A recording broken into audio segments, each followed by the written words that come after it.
This video is intended to give you a general understanding of how to perform certain test procedures related to the steering system using a power steering system analyzer. The use of this device is required when completing many of the diagnostic tests found in our Chart Your Way diagnostic service manual. This video is based on TRW components. However, the operating principles of the Power Steering System Analyzer can be applied to all commercial power steering systems. We will demonstrate how to complete certain test procedures to help you locate the root cause of any hydraulic steering-related complaint.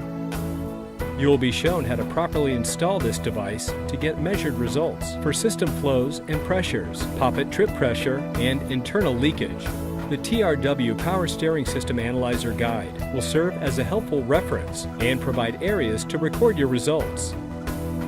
This video, like the service manuals, is intended to be used as a reference by mechanics who have been trained to repair and service steering systems used on commercial vehicles. Prior to making a repair, refer to the appropriate service manual for additional information. Service-related information may be found on our website at www.trucksteering.com. Do not attempt to diagnose hydraulic steering-related problems without using a power steering system analyzer. You will not be able to determine the correct information needed to analyze and diagnose the steering system. Take all necessary precautions when working with hot hydraulic fluid to ensure both your safety and the safety of others around you while performing these tests. If you are not sure how to perform a procedure, consult your authorized TRW technical representative prior to starting the test. Installing the Power Steering System Analyzer. Some Chart Your Way diagnostic test procedures require a power steering system analyzer, which is a combination flow meter, pressure gauge, and load valve all in one. The system analyzer lets you measure flow and pressure and apply a load to the pump through the steering system's hydraulic lines.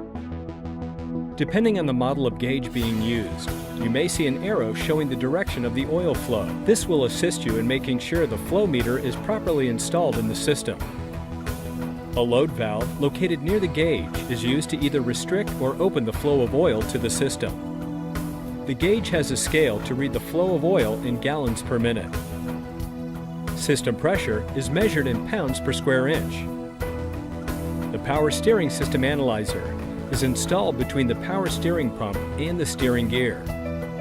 Connect the valve end of the Power Steering System Analyzer to the steering gear's pressure inlet port and the other end to the pump's pressure port. A typical installation will look something like this. Power Steering Pump Test. This section will instruct you on how to measure pump flow and system pressure. Be sure to follow the lines to make sure that they are hooked up correctly before attempting to perform any tests.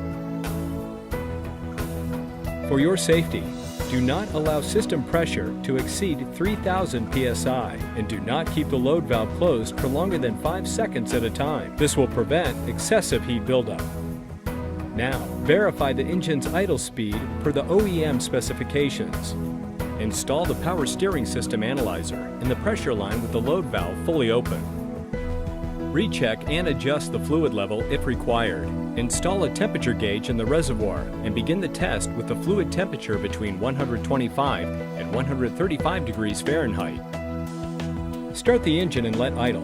Measure and record the flow and pressure readings. With the engine idling, adjust the load valve to show 1,000 psi on the gauge. Measure and record the flow and pressure readings. Now with the load valve fully open, increase the engine speed to 1,500 RPM. Measure and record the flow pressure readings. With the engine speed at 1,500 RPM, adjust the load valve to show 1,000 psi on the gauge.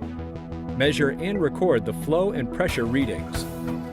Determine the recommended flow range and maximum allowable system pressure for the steering system being used by referring to your OEM service manual for your application. Compare the minimum and maximum flows and the relief pressures you just measured to gear and pump specifications as shown in your service manuals. If the minimum measured pump flow is less than the minimum recommended flow for the steering gear used, the pump may not be putting out enough flow for an adequate steering speed. If the maximum system pressure is lower than that specified for the pump, it may not be developing enough pressure to steer the vehicle. If either condition exists, the pump may need to be repaired or replaced.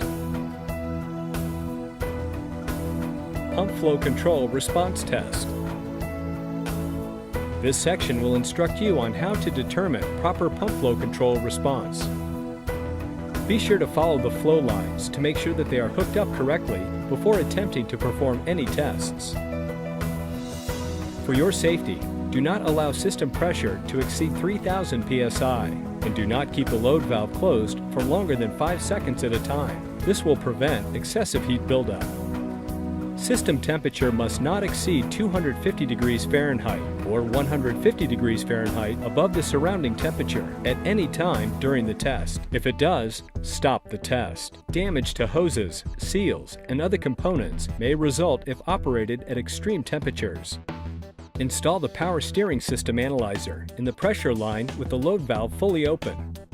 Recheck and adjust the fluid level if required. Install a temperature gauge in the reservoir and begin the test with the fluid temperature between 125 and 135 degrees Fahrenheit. Start the engine and let idle. With the engine idling, record the flow rate. Fully close the load valve until the flow drops to 0. Quickly open the load valve and observe the flow meter. The flow rate must instantly return to the reading you have already recorded. Repeat this process 2 more times and record your results. With the load valve open, run the engine to 1500 RPM and record the flow rate. Close the load valve fully until the flow drops to 0. Quickly open the load valve and observe the flow meter. The flow rate must instantly return to the reading you recorded. Repeat this process 2 more times at 1500 RPM and record your results. If the flow rate does not return immediately to the initial recorded value, the pump is malfunctioning, which can result in a momentary loss of power assist. Poppet trip pressure test. This section will instruct you on how to verify poppet trip pressure. Be sure to follow the lines to make sure that they are hooked up correctly before attempting to perform any tests.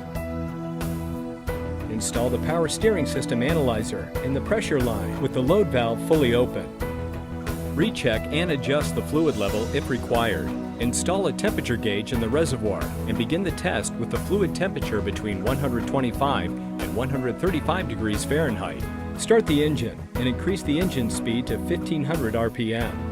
Steer the vehicle into a full right turn. Then record the poppet trip pressure shown on the pressure gauge. Now, steer the vehicle into a full left turn, and again, record the poppet trip pressure shown on the pressure gauge. Each recorded value should be at least 200 to 400 psi below the pump relief value recorded in the power steering pump test. If you do not meet these criteria, the poppets should be reset using the procedure outlined in the appropriate steering gear manual. When complete, make sure to recheck the vehicle to ensure it is operating properly. Internal leakage test. Finally, we will demonstrate how to measure internal leakage on a single gear system. Be sure to follow the lines to make sure that they are hooked up correctly before attempting to perform any tests. Do not keep the load valve closed for longer than 5 seconds at a time. This will prevent excessive heat buildup. Be sure to install the relief valve and valve cap with a new O-ring back into the gear after this test. Install the power steering system analyzer in the pressure line with the load valve fully open. Recheck and adjust the fluid level if required. Install a temperature gauge in the reservoir and begin the test with the fluid temperature between 125 and 135 degrees Fahrenheit. To test the steering gear for internal leakage, you must first prevent the operation of the gear's internal unloading poppet valves or relief valve, or both in some gears. This will allow full pump relief pressure to develop. To prevent operation of the poppets, place an unhardened steel spacer block at least 1 inch thick and long enough to keep your fingers clear between the axle stop at one wheel. This test can be dangerous if not performed correctly. Keep fingers clear of the axle stops and spacer block during this test. Be sure that the spacer block makes square contact with the axle stop so that the spacer block is not thrown or ejected. If the steering gear is equipped with a relief valve, remove the relief valve cap, O-ring, and two-piece relief valve from the steering gear valve housing. Install the relief valve plug, tool number J37130, in its place to prevent operation of the steering gear relief valve. Turn the steering wheel until the axle stop meets the spacer block.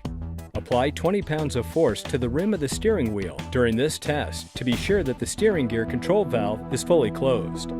The pressure gauge should now read pump relief pressure. Record any flow seen on the flow meter as steering gear internal leakage. Repeat this test for the opposite direction of steer. If internal leakage is greater than 1 gallon per minute and there is no auxiliary hydraulic linear or rotary cylinder in the system, repair or replace the steering gear. After internal leak test is complete, be sure to replace tool number J37130 with relief valve and return to service.